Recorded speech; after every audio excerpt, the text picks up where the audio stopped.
up? It's Josh Engel, also known as Anti-Pro. And I'm Mike Bisson, aka Mowhawk Mike.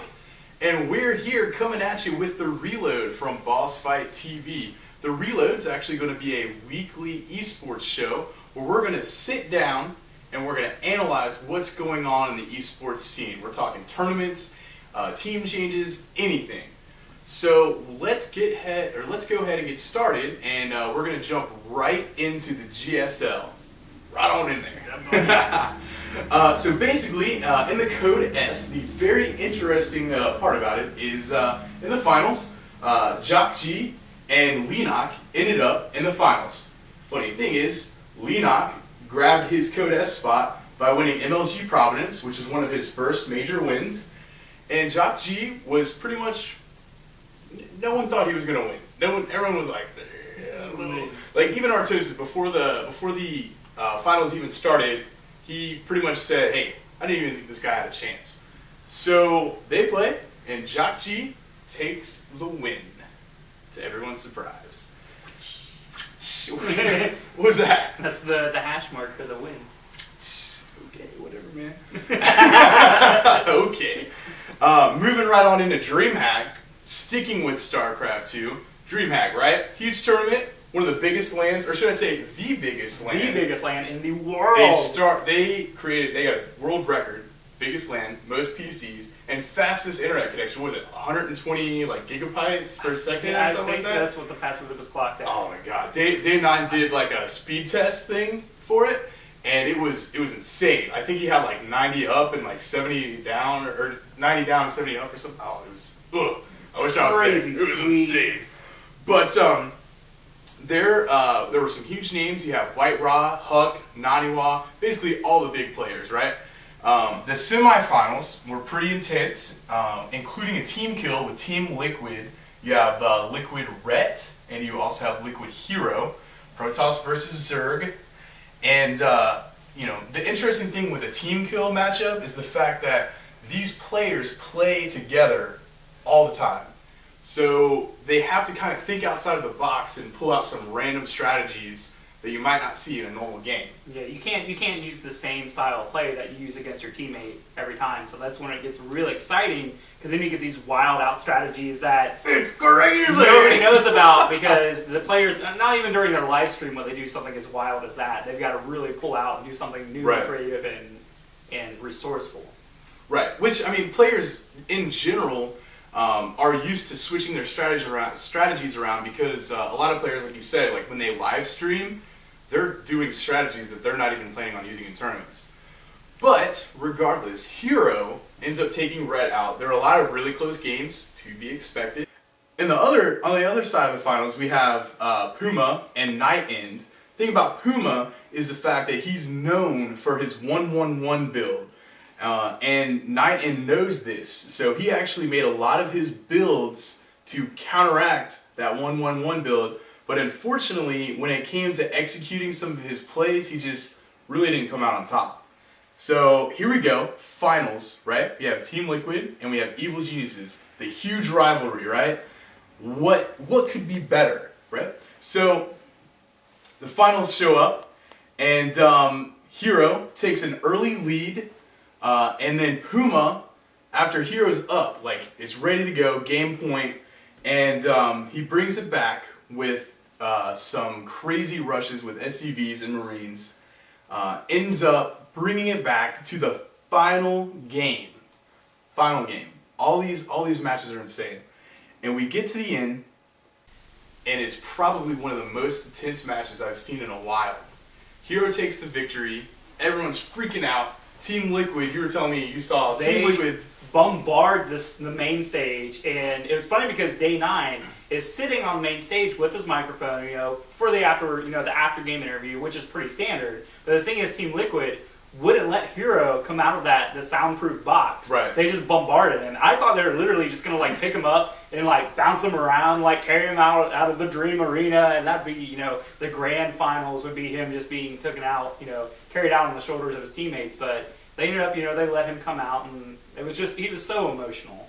Right. It was really good to see just, how much, because he deserved the win. Yeah, it was the first time that Hero has actually like stepped up and won like a big tournament. You know, he's proven himself on the Korean ladder, but he's never really won an event before. And I tell you, the funny thing is, like, you know, like I'm into photography. If you guys know me, I'm really into photography, especially esports stuff. And there's actually a picture of Huck over on Puma's side. Like, Hero's got the check, and you can see everyone behind him all happy, and he's like holding the check up. And here's Huck. He's got his jacket like zipped all the way up, and he's like all pissed off or whatever. But seriously, good job to Hero. Like, major congratulations for winning Dreamhack. That was some intense StarCraft. Definitely some intense StarCraft. So also at Dreamhack, you were excited. Why were you excited, Mike? Super excited because first off, I'll go ahead and say that I like StarCraft. I enjoy StarCraft, but I watched everything else except for, I watched the StarCraft 2 finals. Right. But there was so much more going on at Dreamhack. More specifically, they had specifically because I was watching it in a different time zone. They have Quake Live, which has kind of been. I'm an old school esports fan, so Quake has always been in my repertoire of esports major tournaments. So to see Quake Live get represented, because here's the thing: ESL, ESWC have both dropped Quake Live as a main staple in their tournament series. So in between, QuakeCon to now, we haven't had a whole lot of Quake tournaments. So go ahead and jumping into the Quake Live tournament, the 1v1 saw the likes of, we had Toxic and we had Cooler, who are old school. A lot of the older fans really liked them, came out and represented, but ended up in the finals. It was actually Cypher versus Rafa. And they went into the grand finals, and Cypher took the first 2 maps, which was, pretty well. I mean, he kind of handled himself very well. But going into the third match, they were only 50 seconds into the map, and Rafa called a timeout, which is very weird because you only do that during technical difficulties. Turns out he had an issue with his mouse, which kind of pegs the question, should the other matches, did he play as well to his ability or not? But we don't know. The admins came out, they took care of the issue, and then, Cypher ended up taking that third map and retaining the championship. That's okay. It's going to be exciting. I was excited. It's very good. So Cypher took the win. But the other side, which is for old school fans like me, which was a lot more exciting, was actually the team deathmatch tournament, which we've seen guys, I mentioned earlier about Toxic and Cooler, they framed their own teams up. And so when they set up their teams, they came out, you have these classic rivalries, you have this old school, just fast-paced gameplay going on, which Toxic's team ended up taking first place.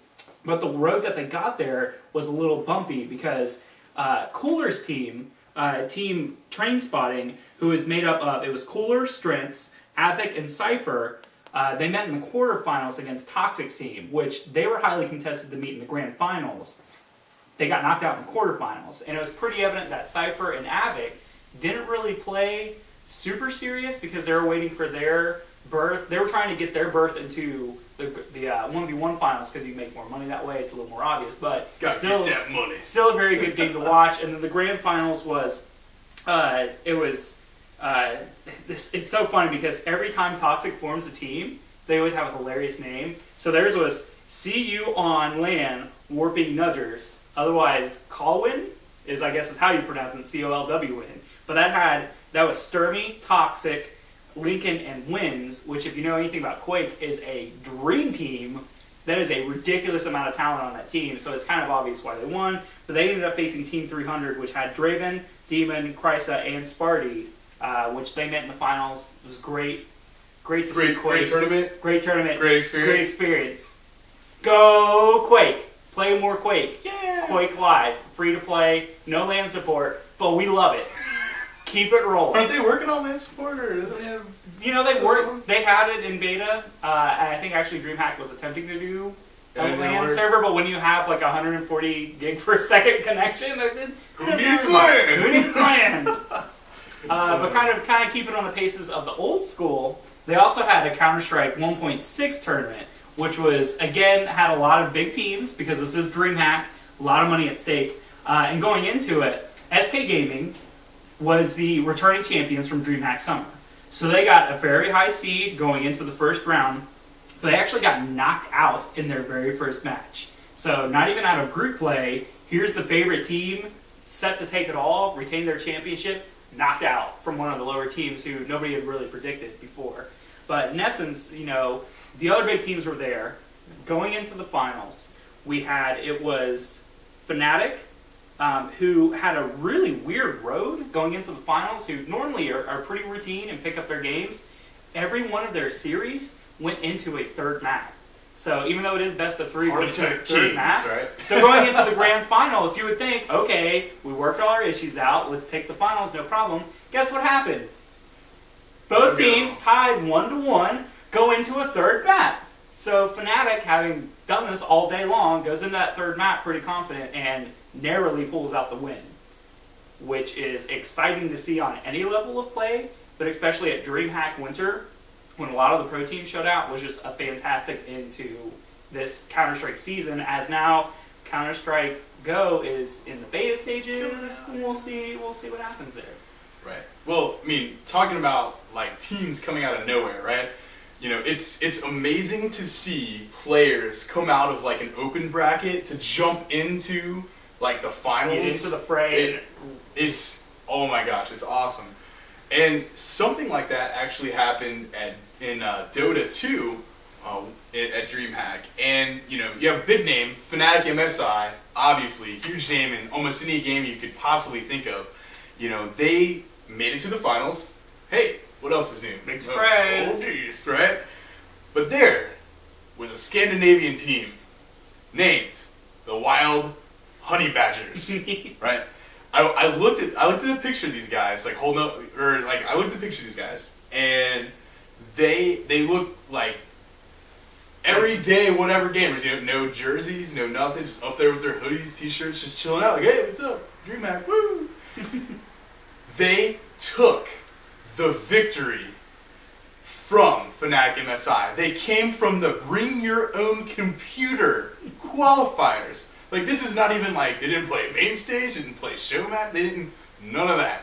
Bring your own computer, came from the open bracket, dominated, and ended up winning the whole tournament. It was pretty insane. That's fantastic. And you know what, that's a great opportunity for new players and new teams to come in and kind of represent, because you really don't know how big the talent pool is until a team is proven in such a major tournament like this. So given the fact that they came out of BYC, earned their spot, and then beat one of what is represented as the top teams, is just great. And I think that's great for esports in general. I think more of that.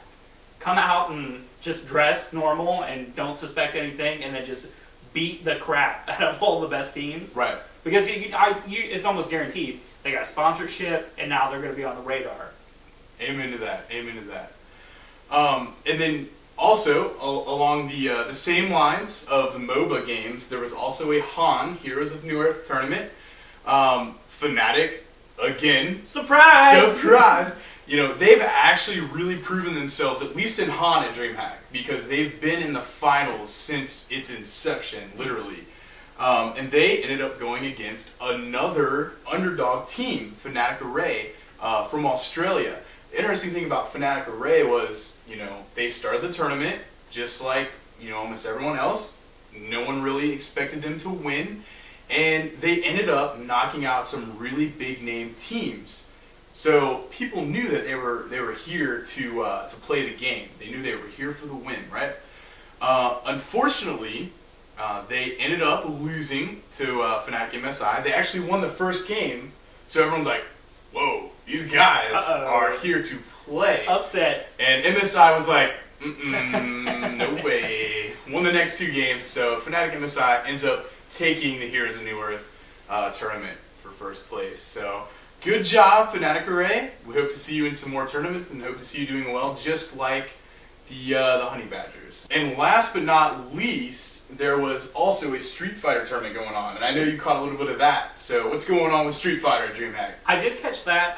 It was really nice to see, because the European scene, whereas there are some notable fighting game players, really don't have like a major tournament. You know, they usually have to travel out of the country. You know, it's usually east or west as it's situated now. But European players such as Reinhardt, Lack, Infiltration, and Starnav actually came out and represented and actually filled in a lot of talent in the brackets inside of the Dreamhack tournament.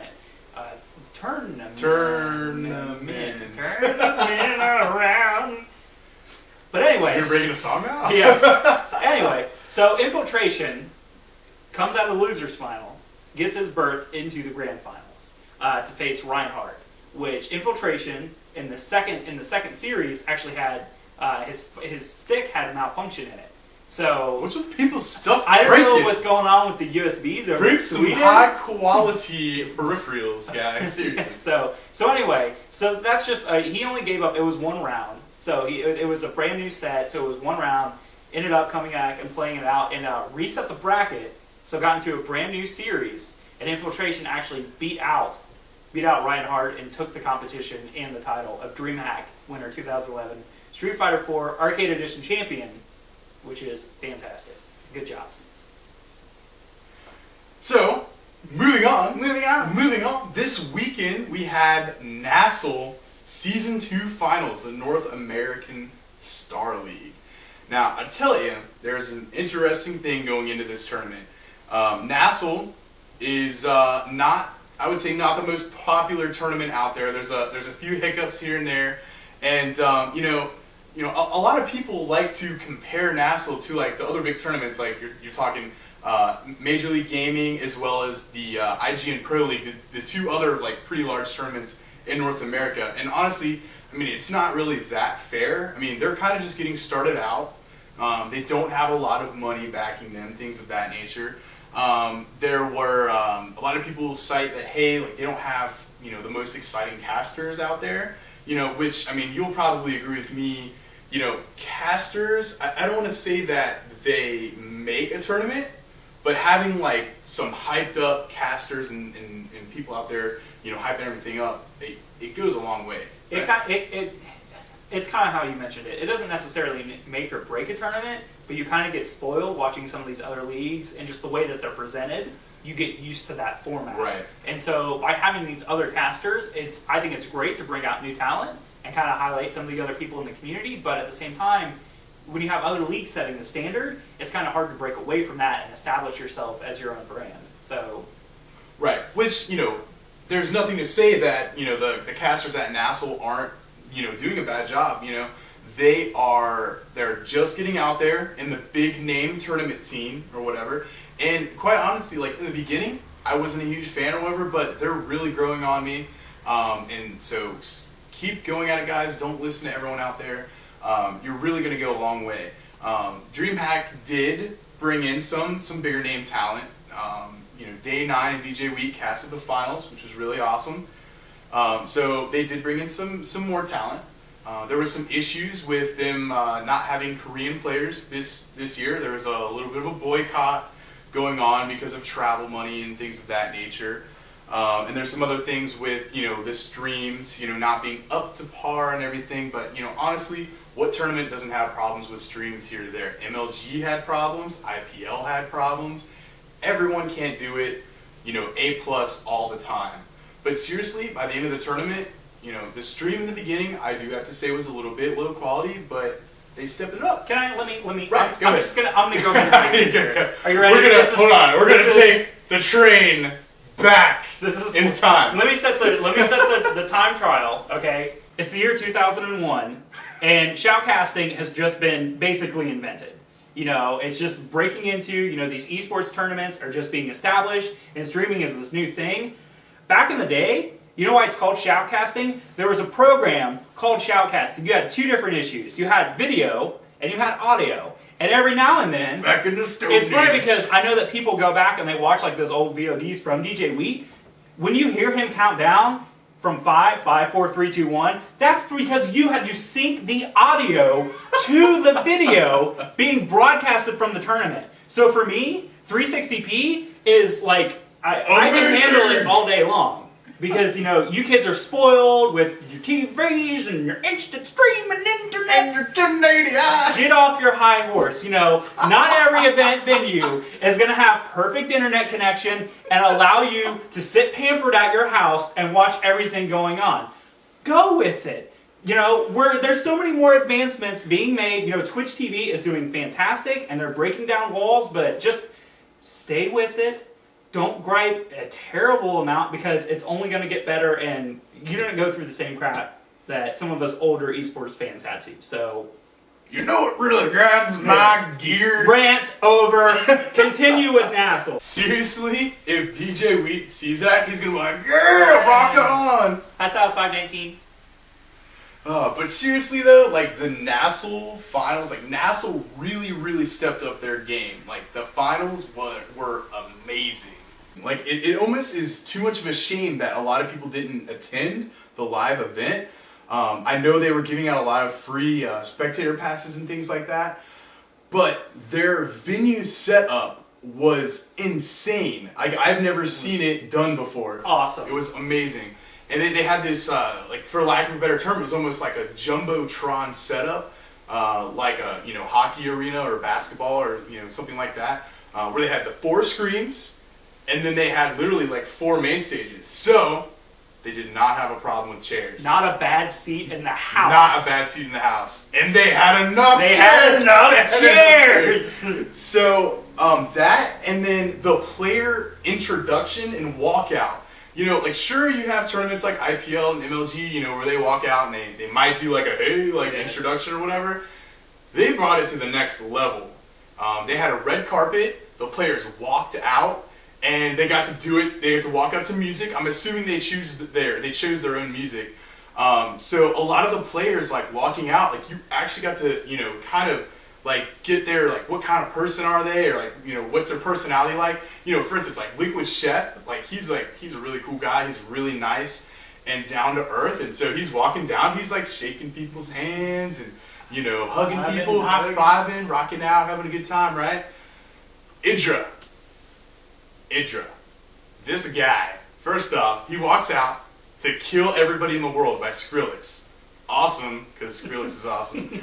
But he walks out, looks at nobody, looks straight ahead, solid stare, straight forward. Doesn't give anyone a high five, doesn't give anyone a handshake, just, I'm ready to rock and roll. Some say it's because of the missed, I can't remember if it was a high five or a handshake. And I think it was Artosis, I want to think, was interviewing him. And like Sir Scoots was just joking around like, yeah, he did have a handshake incident recently. But seriously, it was awesome. And like, I think more tournaments should look into doing some sort of intro like that, because it just made it amazing. So moving into the actual tournament itself. I know, we spent a long time talking about it, but seriously, it ended up really awesome, okay? Going into it, a lot of people, like there were a few people here and there were like, you know what? There's a possibility that we could see a rematch of Hero versus Puma. And everyone was like, no way. No, there's no way. It's not going to happen. There's no way that this can happen. Guess what? Guess what, Mike? What? It happened. It totally happened. Oh my god. Seriously? Like, when Puma won, I was running around my room like, there's no way this is happening. Oh my gosh. It was just intense. So, going into the finals, interesting thing about the finals, we actually, Mike and myself, actually got to go to our first bar craft. We're not going to spend a lot of time talking about it, but seriously, if you haven't been to a bar craft before, please go do it. Go support your local bar craft. Show these business owners that, hey, esports is here. Esports is awesome. It's so fun. It's the same as any other sports endeavor. Right. I mean, there's nothing different about it. A bunch of people sitting around cheering for their favorite players, rocking out. And it was interesting because, like, when we were there, everyone in the other room, they were watching football. And they kept coming in and like, what's going on over here? And, what is this game? And like, some people did come over and, we kind of talked to them and everything. And then some people walked in and were just like, what is this? Nerds! What's going on? But seriously, get out there, support your local bar craft. It's awesome. And if you don't have one in your local area, start one. do it. Do it. Research it. Get out there. Get out there and support esports. But going into the finals. Finals. Oh my gosh. So going into the finals, seriously, everyone thought that it would be the epic rematch that they all wanted. It was going to go to Game 7 again. And even Puma in the interview before they started, he was like, "Yeah, I think it's going to go to the last game again. There's no way." And I remember DJ Wheat and Day 9 were saying, you know what? Like, Puma is the kind of person that after his matches, like, he will literally go through, he'll watch the replay, and they're like, you know what? He probably sat down and he picked those to death. So much analysis. Seriously, this guy is dedicated. So their prediction was that, hey, you know, Puma's probably going to take it or whatever. I, on the other hand, was rooting for Hero. I gotta go for my Protoss brother over here. But, so Hero ends up, or Hero and Puma traded Game 1 and 2. You know, awesome. We might be going to Game 7 again, right? Puma ended up dominating the next 2 games. Hero brought it back, and then unfortunately, Puma brought it back for the win. I shouldn't say unfortunately. That's right. Wrong choice of words. Well, the thing is, it was like Dreamhack, but in reverse. Right. Whereas they played their series, and we thought there was going to be this epic comeback, and it was just now it was put on top of Hero. It was like, okay, checkmate, bro. Now it's your go. Let's do this. And unfortunately, it was not brought all the way back to a Game 7. Right. But they were still very entertaining. Indeed. Very good matches overall. Right. And seriously, like, if the Team Liquid Evil Geniuses rivalry wasn't busting enough, this just boom, it's exploding. And the cool thing is Sir Scoots is saying you know, it's amazing because both teams are embracing this rivalry, and it's exactly what esports really needs. They need these teams to come out and they need to bring their A game because they want to represent their teams. So it was really cool to see that rematch, and seriously, you know, with the next major tournament coming, if there's any EG Liquid matches, it's going to be intense because they're going to bring their A game. Right. I think the other thing too is kind of like how we had back in the day in Counter-Strike. Team 3D and Complexity, they were the rivalry. They were the Red Sox and the Yankees. Both teams hated each other. Both teams constantly got into the grand finals. Whereas this kind of now in StarCraft 2, this highlights. This Puma and Hero rivalry this isn't just gonna simmer because, you know, this was granted in a week span. The next match they have is gonna be the rubber match and will in essence determine who, not necessarily is the better player, but in essence who will, you know, in essence gain leverage on this rivalry. Right. Indeed. And then not only did they have StarCraft 2 at NASL, I mean, it is the North American StarCraft League, but this year they brought on Han, Heroes of Newerth, again, and there were some pretty cool matches. During, you know, right before the StarCraft matches, they had the Han matches, and it was funny because a lot of people were you know, trying to talk to the Han community, well, hey, what's going on here? And I saw a lot of posts on Reddit where everyone was like, hey, StarCraft guy here, what is going on? And it was so cool to see the communities kind of you know, clash together and intermingle, and it was cool to see. So we have Fnatic MSI. Again! Surprise! Surprise! Hey, So, guys. Fnatic MSI, Online Kingdom, Trademark, and Lions in the playoffs.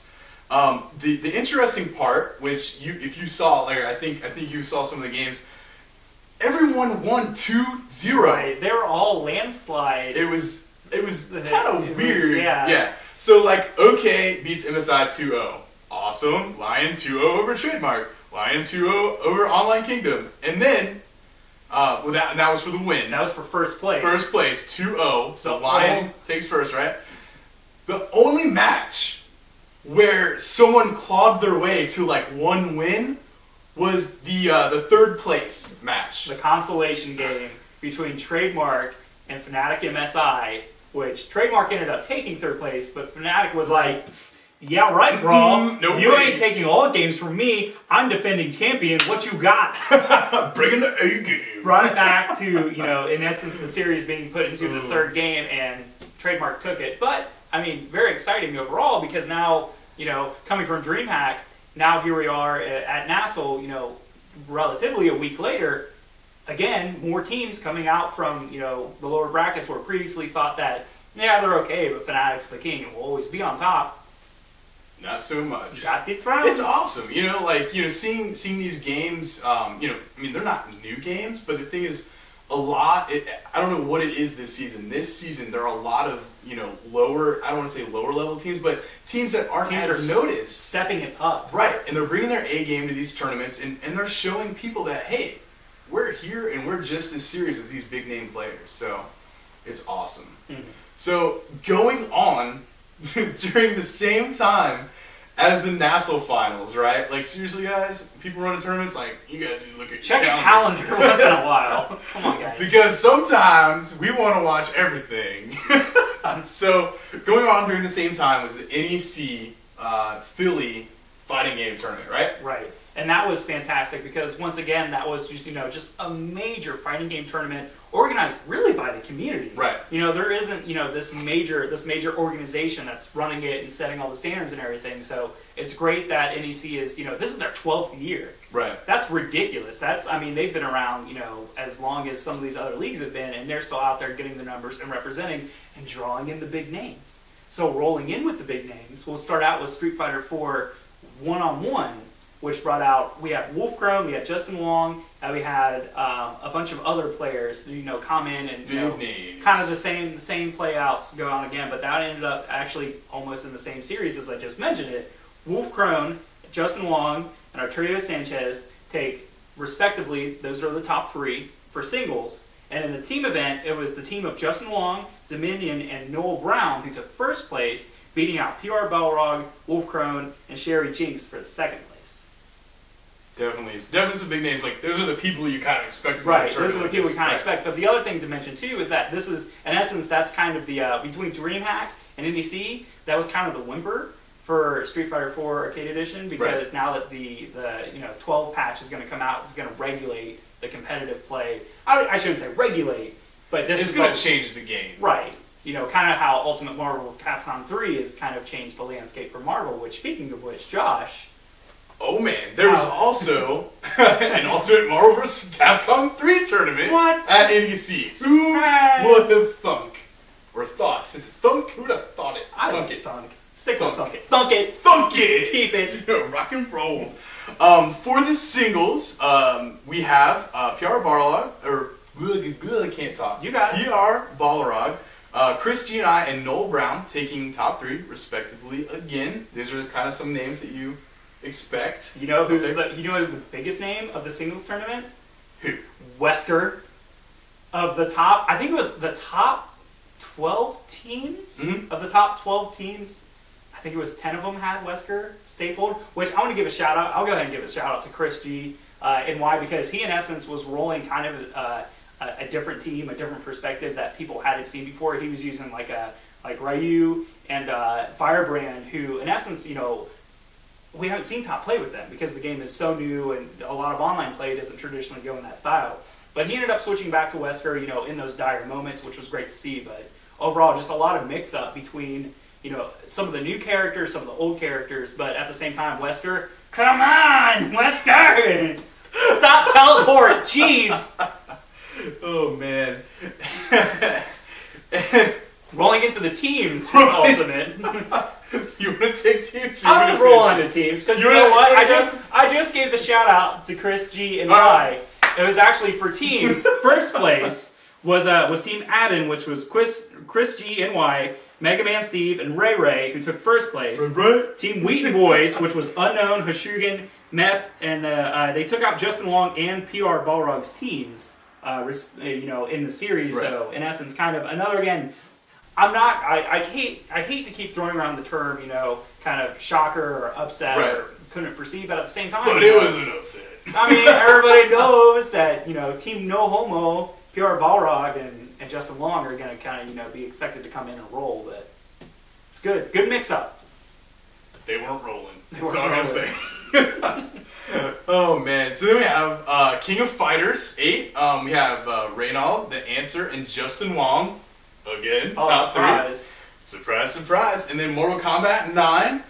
We have Detroit Ballin, CDJR, and REO. Top 3 again. And then Soul Calibur. There was an interesting thing with Soul Calibur. There was some singles and stuff going on, but there was an epic matchup. We had Team America, or North America, versus Team Europe. America ends up taking the win from them. There was some epic stuff going on. Yeah, America! USA! Oh, man. And then you have Tekken 6, which is the final game, and you had Fighting GM, DMG, KOR, and Millions rolling out the top 3. I will say that also at NEC we did get to see, that was actually the first hands-on for the new Soul Calibur, so that was great to see. And then Tekken Tag Tournament 2 also had a kind of like a first hands-on kind of, you know, as we're getting closer to the North American release, this was the first time a lot of North American players really got to play a stable version of it. So those are also on the horizon. And they brought like a bunch of machines in. I think I saw a bunch of pictures. They brought cabs and had them all lined up. It was pretty cool. Namco Bandai actually sponsored the event and, you know, basically brought in and said, hey, you're the community, play the game, let us know what you want, and we'll get back to you before we actually release this. That's awesome. We'll get this, we'll hit the ground running. But we want to support the local tournaments. We want to support the community. We're going to make a game for you guys. We're not making it for money. You know, we are making it for money, but, you know, for competitive reasons, let us know what you think. So, more companies out there need to do that. Good job, Namco. So also going on recently, we have the ESL. And I know you caught a lot of it. So what's going on with the ESL? So for those of you who don't know, because there wasn't a whole lot of viewership, yeah, but ESL Pro Series had their finals in Germany. So there's two main storylines. As first off, that Team Alternate Attacks had a representative from their team in all 3 of the grand finals. We're talking StarCraft 2, Counter-Strike 1.6, and League of Legends, in which they took home 2 first-place finishes and 1 second-place finish. So in StarCraft 2, it was Saki who beat out SEC Goody, which was some pretty standard StarCraft 2 play. Nothing spectacular, but there again, you know, a lot of the other big players were focused more on NASL, so great job nonetheless. Counter-Strike 1.6 is where they kind of fell. It was Mouse Sports, who after Dreamhack needed to prove and stated they were going to prove that they were still one of the top 1.6 teams in Europe, and so they ended up beating out Alternate Attacks, who took second. And last but not least was the League of Legends Grand Finals, which is the other big storyline, because the Grand Finals, the first match, was not restarted once, not twice, not 3 times, but 4 times. And if you were watching the German stream, it wasn't that big of a deal. They're like, oh, we're going to restart it. We'll just cut and pander to the crowd. But if you're watching the English stream with Joe Miller in the ESL studio, he went ballistic. Because during that third reset, the storyline was 30 minutes into the game. It was Acer versus Alternate Attacks. Acer had taken Baron, had all their buffs, was up 5-3, and were about to roll over into Alternate Attacks base. But what happens as they're strolling in? Well, game drop. We'll just restart. Joe Miller, like, literally through his mouse, went ballistic, and we're like, hold on, we'll restart. So after a while, they restart the series, brand new, fresh start, game 1 completely restarted, in which Alternate Attacks came back, took the win, and took their second place trophy, or their first place trophy of that weekend, which that's gotta hurt. It's crazy. Like, I mean, if anyone out there watches League of Legends or plays League of Legends, like, once you get that far into a game, like, you've dedicated a lot of time and effort into getting that far, and then... And it's not like there's really an easy restart. Once you've already used your characters in a certain manner, people are going to know how you're playing, and they're going to be able to defend against that, which was kind of the good thing, is that it's not like they have the ability to go back and repick, okay, deny that character, you can't use it. But at the same time, how many strategies can you really deploy in 4 games that a team hasn't seen before? Right. So definitely. That's great. Great tournament. Great tournament. Great experience. We used it 2 times. That's good. We're good. It's okay. It's okay. All right. Now, so anything else happening in the game? Well, you know, there's a couple things that I wanted to mention. One, which was actually kind of shocking to me. If you remember, a few months ago, Quantic and IM, Incredible Miracle, announced a partnership. And that was really cool, you know, seeing as IM is over there in Korea and Quantic's, you know, one of the teams here in the United States. And they basically decided, hey, we're going to work together and we're going to bring some Korean players over to some North American tournaments. Awesome, right? This week, they announced that they were going to break off their partnership, no more. And I was shocked, and like everyone I know that follows the scene were like, what's going on here? And I read the statements from both sides, and they had nothing but nice things to say about each other. So I'm not exactly sure, and the community's not exactly sure, why they broke up. I think just the underlying thing that a lot of people forget about is that it comes down to it's business. It is. They declared the partnership. They said, hey, great, here's this great new opportunity for us. And then logistically, when it didn't work out, sorry, handshake and went their separate ways. Bye. Okay, bye. But there's a lot of rumors out there, a lot of people talking. So will we ever know? I don't know. Another thing in the StarCraft 2 world, QXC left FXO to go to Complexity, which is a pretty interesting move as well. And then the other thing with NASL, I know we already talked about NASL, but they actually announced that they're going to bring a new game on next season, which, they were like, oh, it's going to be an FPS, it's going to be really cool. And they let Sir Scoots and DJ Weed announce it on Live on 3, and it was funny because Sir Scoots was all like, this is going to be awesome, he's freaking out, and everyone's like, oh man, it's going to be Counter-Strike, right? But no, it wasn't. It wasn't Counter-Strike. What was it, Mike? It was Tribes. Tribes. What? Tribes? Tribes in essence started the esports landscape. Because it was the casters who brought Tribes, it was Tribes 2, brought those games forward, started the TSL, or the Team Sportscast, or TSN, Team Sportscast Network, my apologies. But they were the first dedicated source for watching live tournament streams and all of those VODs. So to bring Tribes back, yeah! Going back to the roots, baby. 2 words, air rockets. All day, every day. I have to say, I haven't played a lot of Tribes, but I watched a lot of gameplay after they announced it, and it's intense. It's fast. The guy sliding down the hill, he's like, I want to grab this fly at 1,000,000 miles an hour. It's insane. They were throwing out some beta keys, and I'm trying to get a beta key because I really want to play it. So maybe eventually we'll see what happens. But seriously, awesome announcement. It's great to see more games being brought on by NASL, and like I said, from when we first started talking about NASL is, they're really maturing into a pretty good tournament. So awesome announcement from them and Tribes. Awesome, good stuff. And the other thing that I randomly just wanted to mention is Halo Reach. The MLG season is over, and without MLG really going on, there's a few other leagues over in Europe and Australia that still play, but there's a huge revival moment going on, because throughout the season, Halo Reach has been kind of dying down little by little because a lot of their player base isn't really happy with the way the game was made originally. And 343 took it over. They released some no gluten game types and things of that nature. And it's really, really cool to see the community come together. Everyone's like, what, we need to save this game, because if there isn't anyone following it, then who's to say that MLG or these other leagues aren't going to bring it back? So they know that they have to work together, they have to create content, and they basically have to rebuild their community from what it's died from. I don't want to say died, but at least, fell a little bit, right? So there's some great people out there who are trying to save it, and I got to give a huge shout out to my boy Cheeky MLG, or MLG Cheeky. I can't remember off the top of my head what it is on Twitter. But he is kind of helping spearhead this movement with the Halo Nation. It's halo-nation.net. So if you're out there and you're a Halo Reach fan, please go check that website out.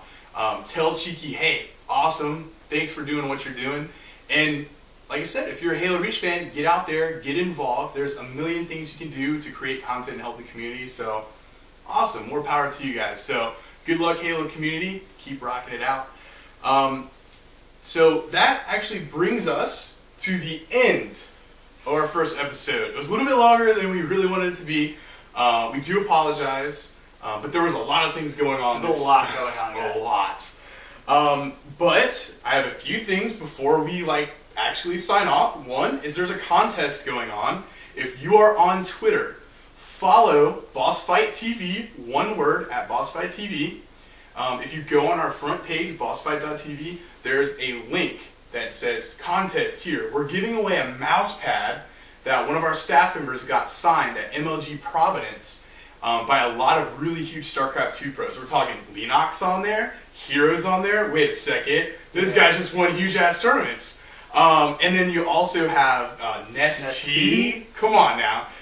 You know, the whole list and a picture of it's on the website, so go check that out. All you have to do is retweet the original tweet we sent out. We're going to pick the winner on Friday, so get out there, retweet it, tell your friends, win an awesome prize, right? Also, we're on Facebook as well, facebook.com/BossFightTV. We do have a Twitch TV as well, same thing, /BossFightTV. That's all our stuff. You want to find us anywhere, YouTube, whatever.com, net, BossFightTV. BossFightTV. Easy enough to remember, right? And if you have any ideas for us, like we want you guys to give us feedback on our first show. This is our very first The Reload episode. Tell us, what did you like? What did you hate? Just please let us know. And then if you want to help us out, also, please, there's a apply for staff section. If you're out there and you are really, really into StarCraft or League of Legends or Counter-Strike, or maybe you're good at, making music, maybe you do graphics, if you're out there and you want to help esports and you want to help us, please let us know. The email is staff@BossFightTV or BossFight.tv. So staff@BossFight.tv, or send us a message on Twitter. But that is a wrap. This is our first episode. I would like to thank you guys for watching. Again, Josh Engel, also known as Anti-Pro. And I'm Mike Bisson, aka Mowhawk Mike, thanking you all for supporting esports in whatever capacity you do, and thank you for considering. Bye! Goodbye, guys!